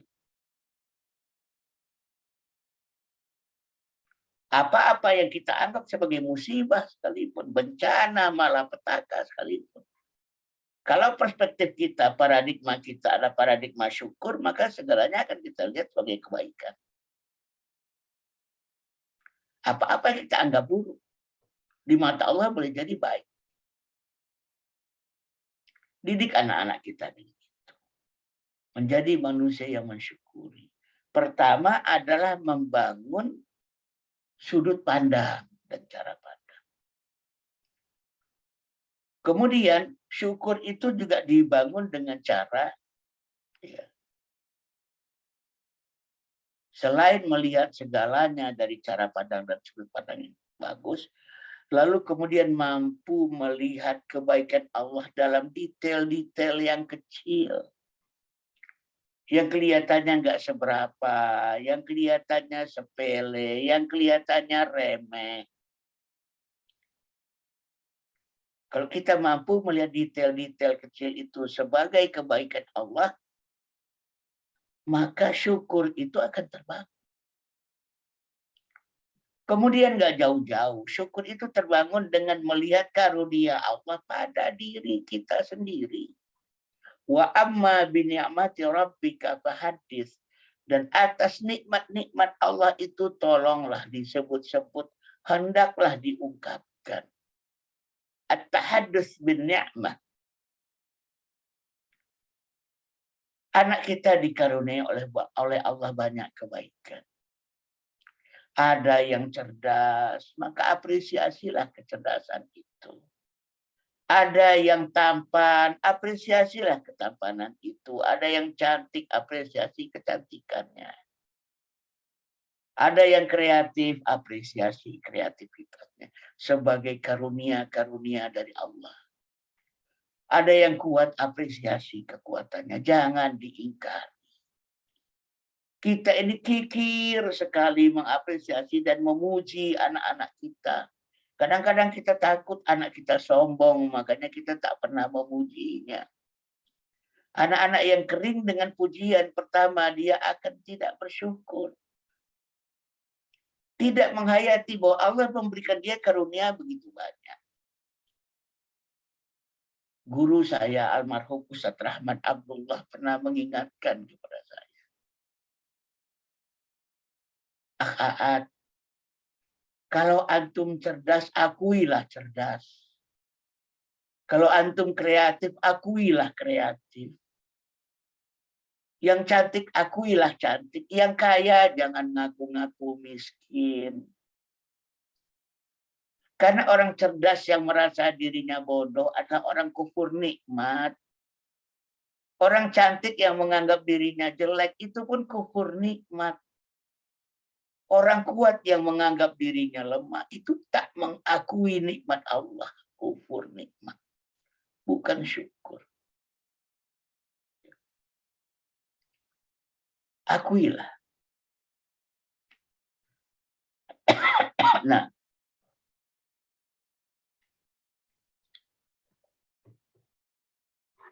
Bapak Ibu yang benar kalian. Mari bayangkan akan betapa tumbuh cinta pada diri anak-anak kita. Ketika mereka merasakan nikmat Allah pada dirinya juga luar biasa. Cuman syukur itu tak akan terbangun ketika kita selalu mendustai rahmat Allah. Selalu kufur akan nikmat Allah. Saking manusia ini mendustai rahmat Allah. Sampai-sampai dalam surat Ar-Rahman 31 kali diucapkan. Wa amma bi ni'mati rabbika fahaddits. Atas nikmat-nikmat Allah itu. Dalam surat Ar-Rahman Allah berfirman, "Fabi ayyi ala'i rabbikuma tukadziban." Nikmat Tuhanmu yang mana lagi yang akan kalian dustakan? Betapa kita ini pendusta nikmat-nikmat Allah. Dan jangan kita dustai nikmat Allah itu kepada anak-anak kita. Kalau kita ingin lahir mahabbah itu di dalam dadanya. Ini nggak ada hubungannya dengan kesombongan, ayat bunda sekalian. Ini adalah syukur. Kita seringkali menganggap kalau seseorang itu mengakui karunia Allah, bahwa aku ini pintar, aku ini cerdas, aku ini cantik, aku ini kaya, lalu itu sombong. Tidak. Sesungguhnya sombong itu kata Rasulullah adalah a priori terhadap kebenaran. a priori terhadap kebenaran dan mencela, melecehkan orang lain. Itulah makna dari sombong. Justru kita diminta dalam agama ini, kalau kita memiliki kompetensi, maka justru tunjukkan kompetensi itu. Wa qul ya'malu fasayarallahu amalakum wa rasuluhu wal mu'minun. Katakanlah, berbuatlah kalian agar Allah, Rasul, dan orang-orang beriman melihat amal-amal kalian. Salah satu fungsinya adalah agar Allah memberikan feedback dan agar orang-orang beriman itu pun memberikan feedback atas amal-amal kita itu. Syukur akan melahirkan cinta. Biar terbuka mata dan telinga anak-anak kita betapa karunia Allah itu begitu banyak. Oleh karena itu mereka harus mengaktualisasikan semua karunia Allah itu di jalan Allah. Karena definisi syukur adalah mendayagunakan secara optimal karunia Allah di jalan Allah. Itulah syukur. Syukur bukan hanya ucapan. Syukur adalah perbuatan. Maka dalam Al-Quran Allah berfirman, "Ya'malu ala Dawuda syukra wa qalila min ibadiyah syakur." Berbuat syukurlah wahai keluarga Daud.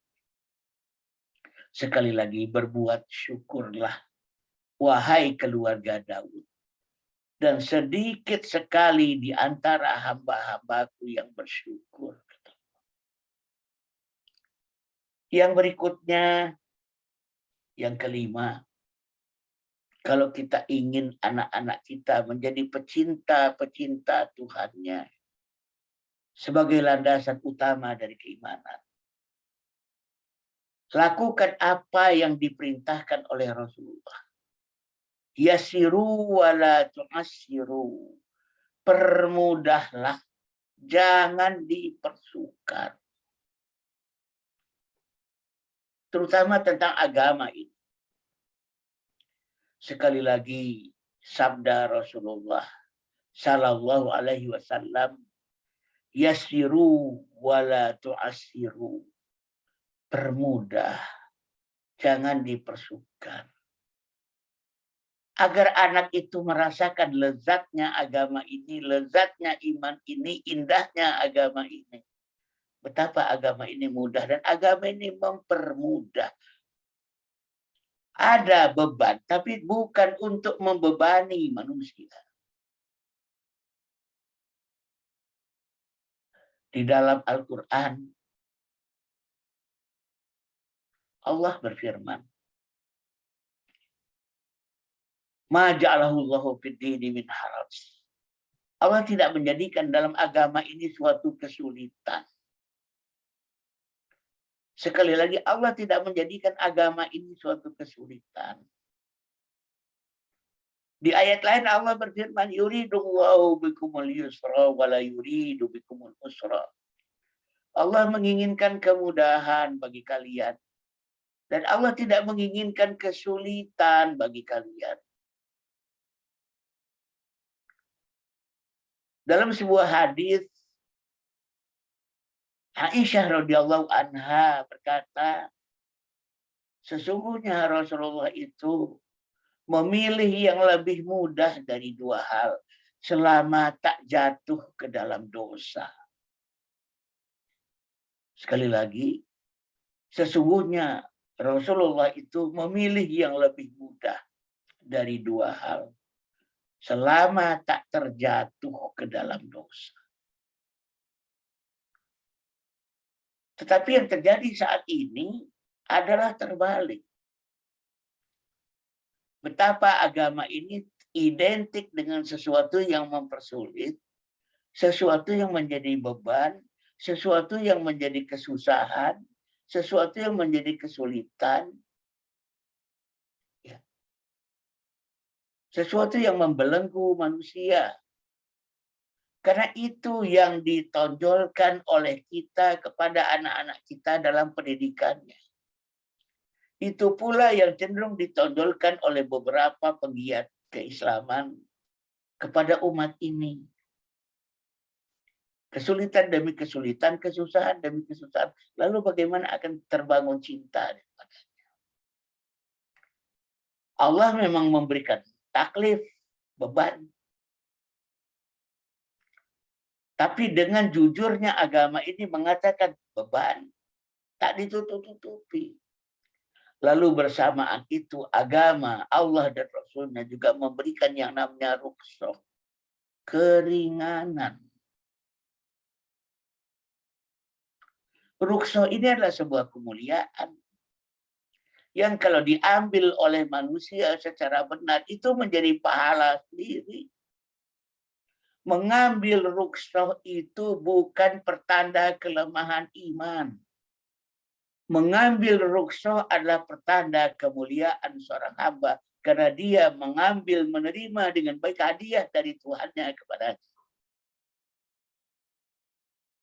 Dalam suatu hadis Rasulullah bersabda, sesungguhnya Allah sangat gembira dengan orang-orang yang mengambil rukhsah atau keringanan darinya. Sebagaimana orang lain gembira ketika hadiahnya diterima oleh si penerima dengan baik. Kadang-kadang kita menganggap orang yang hobi mengambil rukhsah itu pertanda lemahnya iman. Pertanda orang yang menggampang-gampangkan agama ini. Agama ini memang mudah. Dalam satu hadis qudsi, Allah Subhanahu wa taala berfirman, cukuplah hambaku disebut hamba yang mohon maaf. Cukuplah hambaku disebut hamba yang sombong. Yang ketika dia diberikan rukhsah, dia tidak mau mengambil.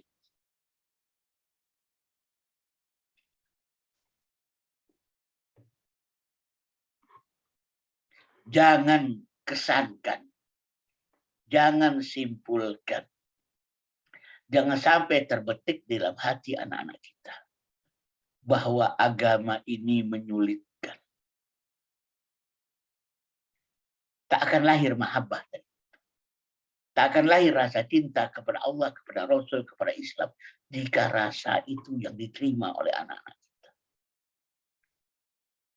Bahkan sampaikan pada anak-anak kita. Beban-beban syariah, taklifus syar'i itu. Ya. Itu pada dasarnya untuk kepentingan manusia juga. Bahwa ada sesuatu yang manusia nggak sukai, tapi itu baik bagi manusia. Sampaikan. Asa antakrahu syai'a wa khairul lakum. Boleh jadi kalian tak menyukai sesuatu, padahal itulah yang baik bagi kalian. Jangan menyulit-nyulitkan agama ini. Kemudian yang berikutnya adalah sampaikan kabar gembira, bukan ketakutan. Ini sebenarnya hadisnya satu rangkaian ya dengan yang sebelumnya. Yasiru wala tu'asiru, basyiru wala tunafiru. Permudah, jangan persukar. Berikan kabar gembira, jangan bikin mereka lari.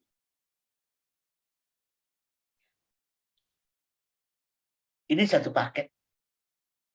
Yasiru wala tu'asiru, permudah, jangan persukar. Basyiru, berikan kabar gembira, wala tunafiru. Jangan bikin mereka lari. Manusia ini, salah satu namanya dalam bahasa Arab adalah basyar. Dia disebut basyar karena senang dengan hal-hal yang menggembirakannya.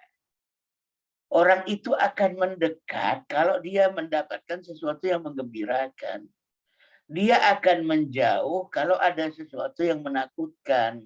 Kalau kita ingin anak-anak kita dekat dengan Allah, sampaikan kabar-kabar gembira tentang Tuhannya.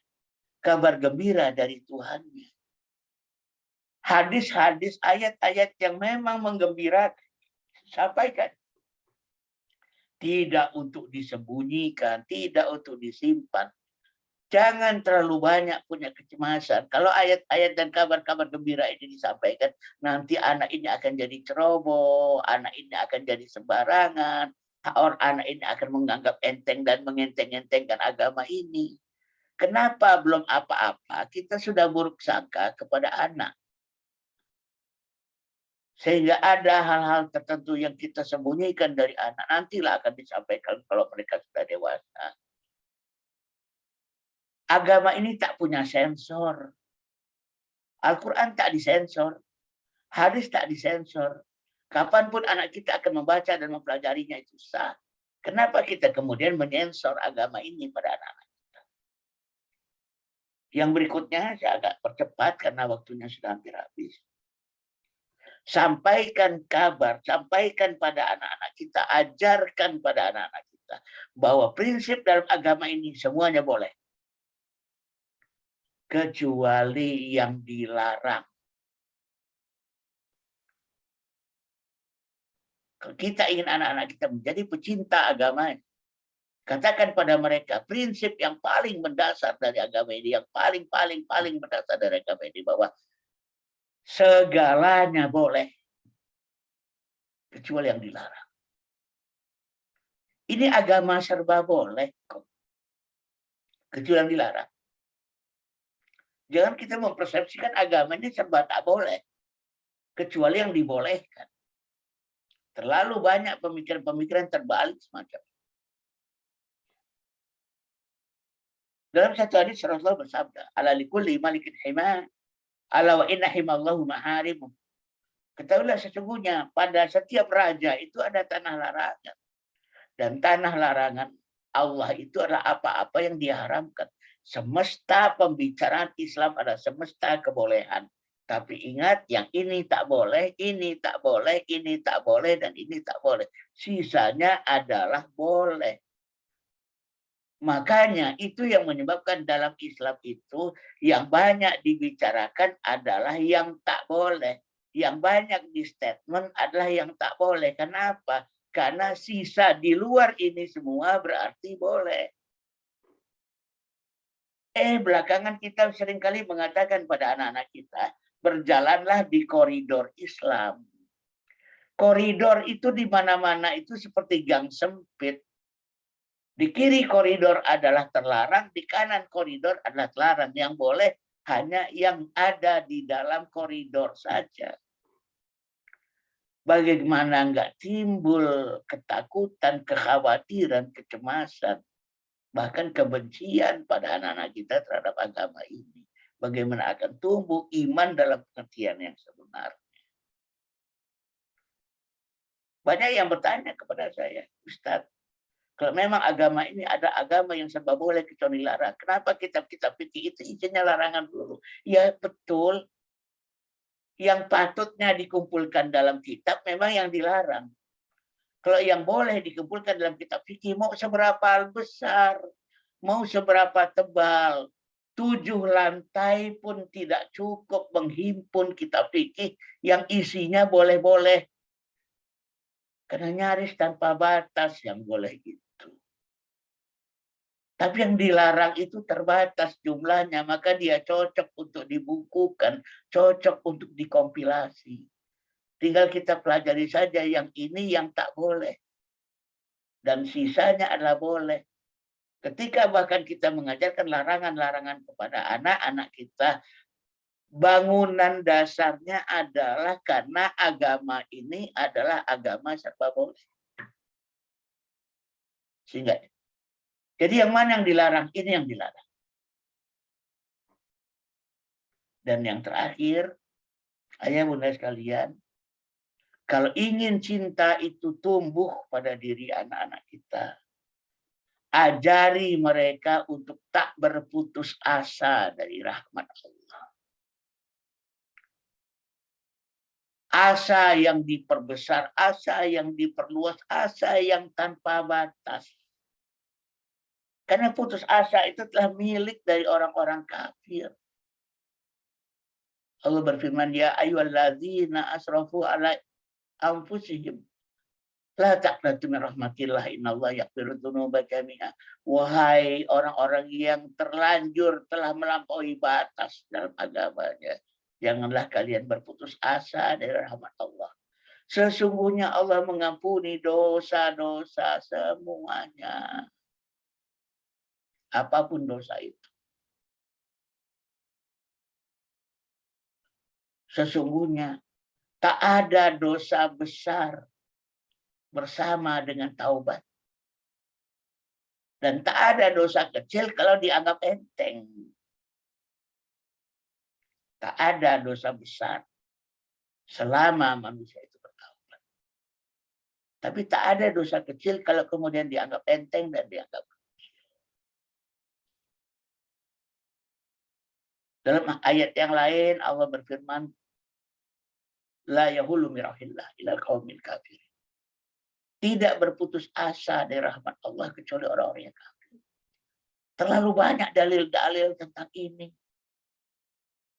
Sesungguhnya seorang yang wafat, yang dalam dadanya adalah ilaha illallah, Allah wajibkan atasnya surga.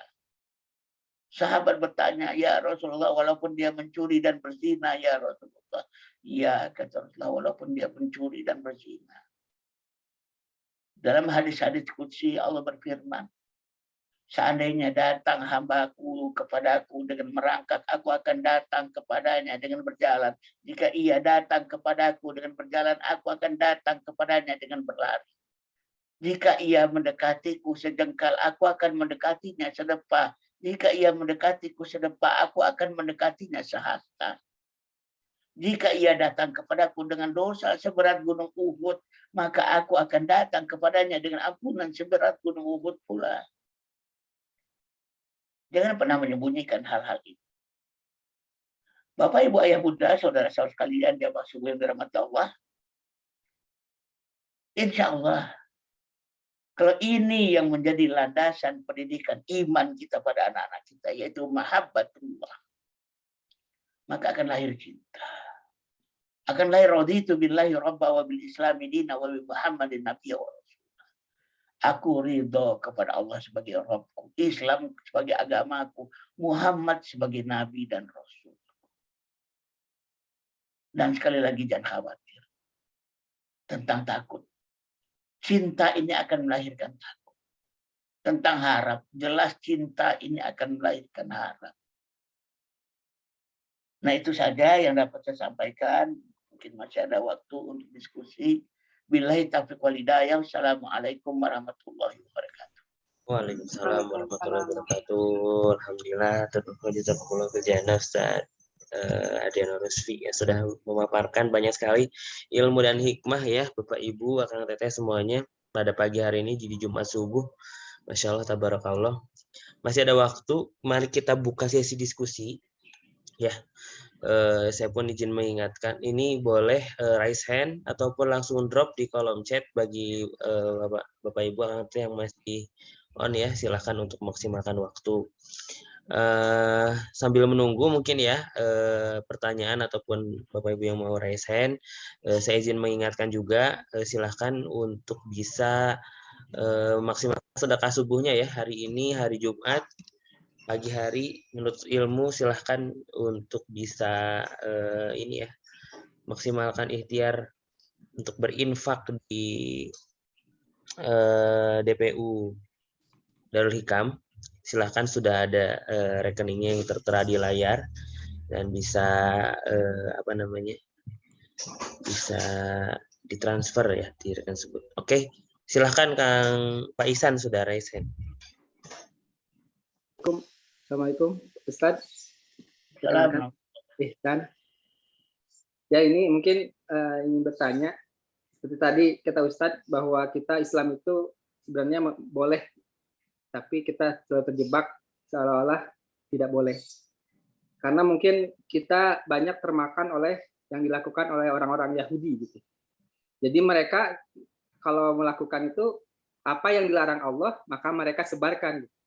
Jadi mereka lakukan sesuatu yang Allah benci, Allah larang seperti babi dan lain-lain, malah disebarkan untuk orang kita tertarik untuk ternyata ada babi itu ada baiknya. Nah, bagaimana yang saya tanyakan, bagaimana kita menghadapi kaum-kaum atau orang-orang yang sebenarnya seperti itu, sehingga kita yang awalnya sudah menjauhi apa yang dilarang oleh Islam, nah tapi karena ingin terkenal, ingin hebat, ya itu malah kita melakukan apa yang dilarang, seperti yang dilakukan oleh orang-orang yang ya tentunya bisa dibilang Yahudi seperti itu. Terima kasih, Ustaz. Ya baik, terima kasih Pak Ihsan. Memang pada jiwa manusia itu ada pemberontakan. Tapi soal pemberontakan ini juga dipengaruhi dan disebabkan oleh beberapa hal. Pertama, ketika manusia itu hawa nafsunya tak terkendali. Di dalam diri manusia itu ada fujuraha wa taqwaha. Jalan dosa dan jalan takwa. Kalau kemudian jalan dosa dan jalan takwa itu tidak berkembang bersama-sama, fujurohanya saja yang berkembang, takwanya tak berkembang,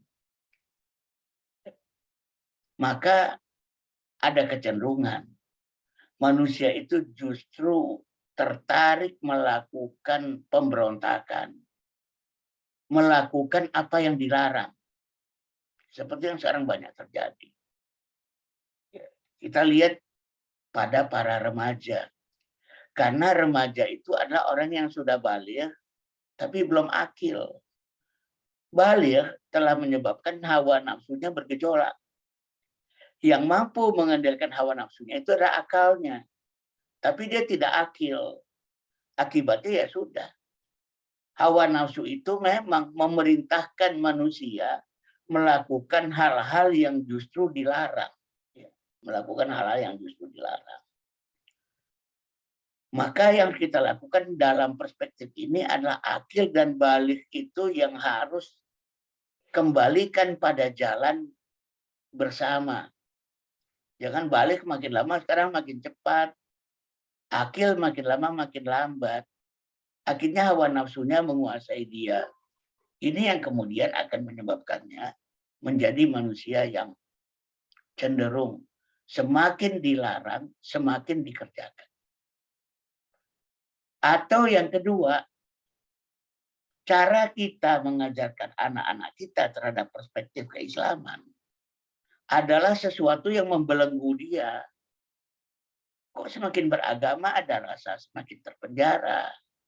Kok semakin beragama ada rasa semakin ini nggak boleh, ini nggak boleh, itu nggak boleh. Gitu ya. Akibatnya memang muncul pemberontakan demi pemberontakan pada jiwa anak-anak kita, pada jiwa sejumlah orang, apalagi kalau kemudian nafsunya tak dapat dia tahan. Jadi, jiwa pemberontak pada diri manusia itu boleh jadi juga disebabkan oleh cara pandang yang kita bangun tentang kehidupan beragama. Pada mereka itu adalah pendekatan yang membelenggu mereka. Adalah pendekatan yang memenjarakan mereka. Wajar kalau kemudian manusia-manusia ini ingin lepas dari itu semua, ingin memberontak dari itu semua, dan ingin melawan itu semua. Nah itu. Justru kalau kita memahami akidah Islam dengan baik, akidah Islam ini akidah yang memerdekakan. Akidah yang membebaskan manusia dari perbudakan kepada selain Allah. Menjadi perbudakan hanya kepada Allah. Ini yang saya tulis beberapa hari yang lalu di Facebook. Harusnya orang yang beriman adalah orang yang dimerdekakan oleh imannya. Bukan orang-orang yang dibelenggu oleh imannya. Kalau kemudian manusia-manusia ini memahami perspektif Islam sebagai sesuatu yang membelenggu, ya pilihannya dua. Dia memberontak. Dia ingin merdeka. Karena ini watak manusia. Atau kemudian dia tidak tahan seperti seorang ibu yang belakangan membunuh menggorok 3 orang anaknya, 1 orang diantaranya tewas. Kenapa? Dia seperti kehilangan harapan tentang masa depan anak-anaknya. Ya. Dulu di Bandung, seorang ibu juga membunuh 3 orang anaknya karena dia melihat masa depan begitu jahiliyahnya. Dan aku tak sanggup mendidik anakku menghadapi masa depan yang penuh dengan jahiliyah itu. Kalau ayahnya tak terlibat. Nah, sudahlah. Daripada dia nanti jadi anak durhaka, aku bunuh saja dari kecil. Agar anak-anakku masuk surga, biarlah aku yang masuk neraka. Nah, banyak lagi alasan-alasan lain yang membuat manusia itu punya kecenderungan untuk kok dia memberontak dari agama. Selain tadi ya, satu hawa nafsu, yang kedua perspektif yang keliru yang kita bangun. Dan sebab-sebabnya ada banyak. Tapi seringkali, ya, kalau misalnya agama yang kita ajarkan pada anak-anak kita itu bukan iman yang nomor 1, tapi ibadah yang nomor 1. Yang namanya ibadah itu taklif. Yang namanya ibadah itu beban. Tak ada manusia yang suka dengan beban. Itu pula yang menyebabkan dia lihat agama ini kok berat banget. Gitu. Sangat berbeda kalau yang kita pertama kali sampaikan pada anak-anak itu iman. Dan dia melakukan itu karena cintanya pada Tuhannya. Bagi manusia yang sudah jatuh cinta, tidak ada beban yang berat. Sehingga bahkan ada ungkapan, jika cinta sudah melekat, tai kambing pun serasa coklat. Jangankan sholat, mati di jalan Allah pun akan dijalani jika cinta itu sudah terjadi. Cinta itu akan melahirkan pengorbanan demi pengorbanan. Tapi kan sayang disayang. Yang pertama kali kita bangun pada anak-anak kita adalah kita didik ibadah. Padahal ibadah itu Islam sendiri mengatakan semua peribadatan itu pada dasarnya taklifus syar'i. Beban-beban syariat. Maka oleh karena itu, agar tidak lagi lahir pemberontak-pemberontak agama ini. Ya.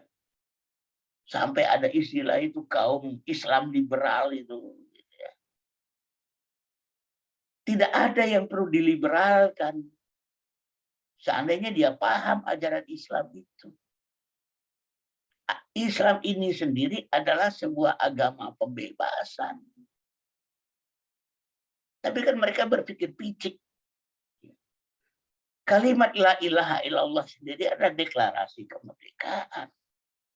Deklarasi pembebasan. Mereka sendiri memaknai pembebasan itu secara keliru.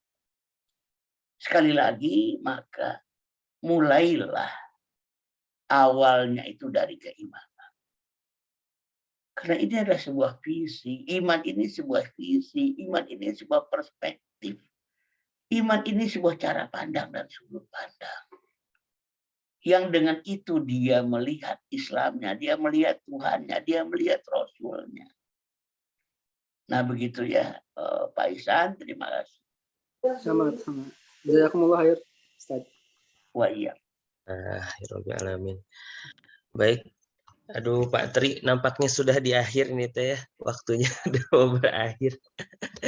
Mungkin bisa di-save dulu pertanyaannya untuk minggu depan mungkin ya Pak Tri.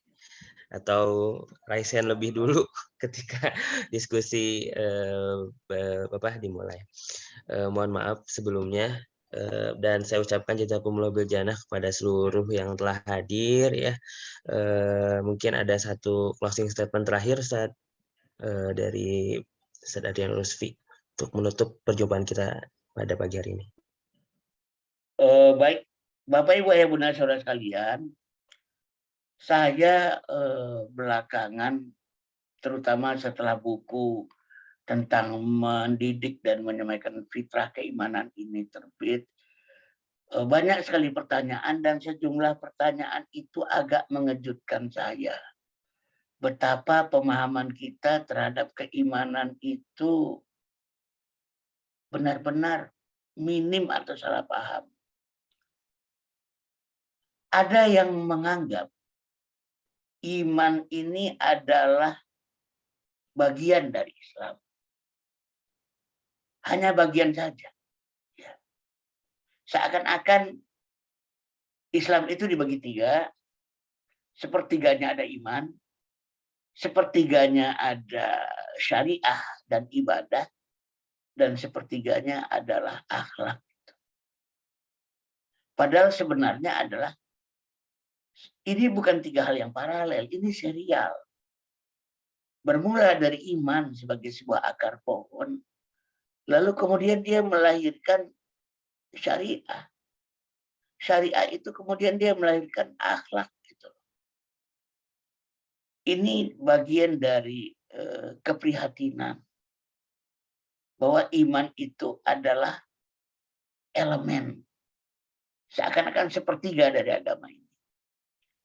Jangan-jangan saya khawatir ada orang tua yang beranggapan seandainya anak-anak saya itu imannya kurang bagus, tapi syariatnya bagus dan akhlaknya bagus, ya berarti oke, berarti 2/3 masih bagus dia dari Islam. Gitu ya. Lalu kemudian juga banyak sekali yang memisah-misahkan iman sebagai elemen dari Islam itu ya nggak usah dikait-kaitkan dengan apapun. Nggak usah dikaitkan dengan kesehatan jiwa. Iman itu nggak usah dikaitkan dengan, pokoknya iman adalah satu hal. Sehingga ada orang yang imannya keren, tapi kemudian dia terganggu jiwa. Betapa kita terasing dengan iman kita. Maka Bapak Ibu, saudara-saudara sekalian, ayah bunda sekalian, mari kita intensifkan pemahaman yang benar tentang iman itu. Allah sengaja menggambarkan tentang iman itu seperti sebuah pohon. Alam tara kaifa daraballahu masalan kalimatan thayyibah kasyajaratin thayyibah aslu asabitun wa fathuha fis sama tu'ti ukulaha kullahin bi rabbiha. Tidakkah kalian perhatikan bagaimana Allah membuat perumpamaan tentang kalimat yang baik itu seperti pohon yang baik. Akarnya kokoh, dari akar yang kokoh itu kemudian tumbuh batang yang menjulang.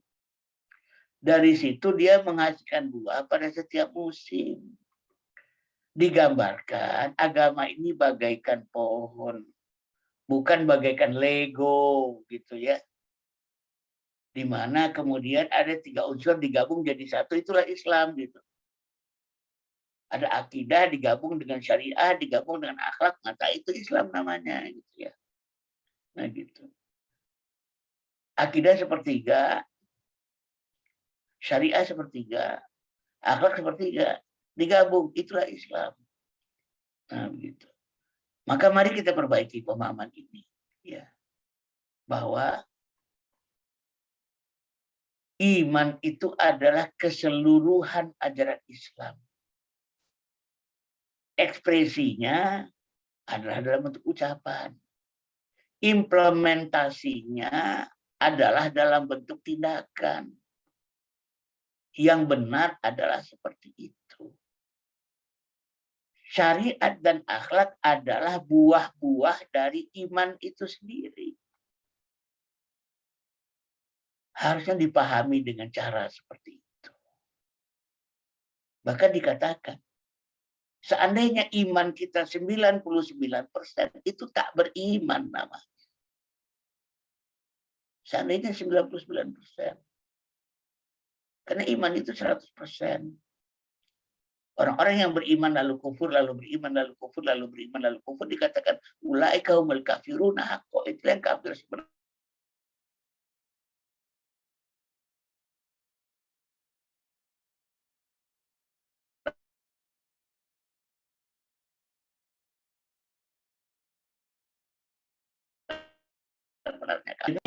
Itu nonsens gitu. Yang pertama kali yang dilakukan adalah bagaimana dia mengakui orang tuanya. Baru kemudian dia berbakti pada orang tuanya, berbuat baik pada orang tuanya. Begitu pula lah dalam agama ini tentang posisi iman. Nah, mungkin itu closing statement dari saya. Mudah-mudahan kajian-kajian berikutnya semakin lurus, memberikan pemahaman kepada kita tentang iman. Al-haqqu min rabbik fala takunanna minal mumtarin.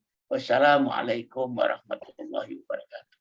Waalaikumsalam warahmatullahi wabarakatuh. Jazakumullah bil jannah. Ustaz sudah memberikan materi. Insya Allah ya, luar biasa.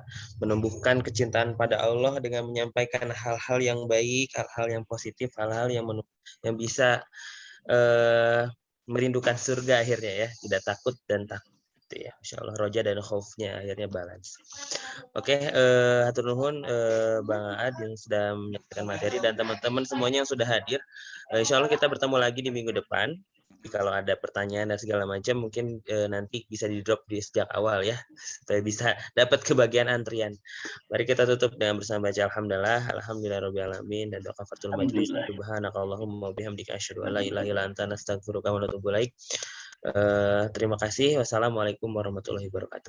Nuhun Ustaz Sadana. Nuhun. Nuhun Ustaz. Saya izin ya. Assalamualaikum. Waalaikumsalam.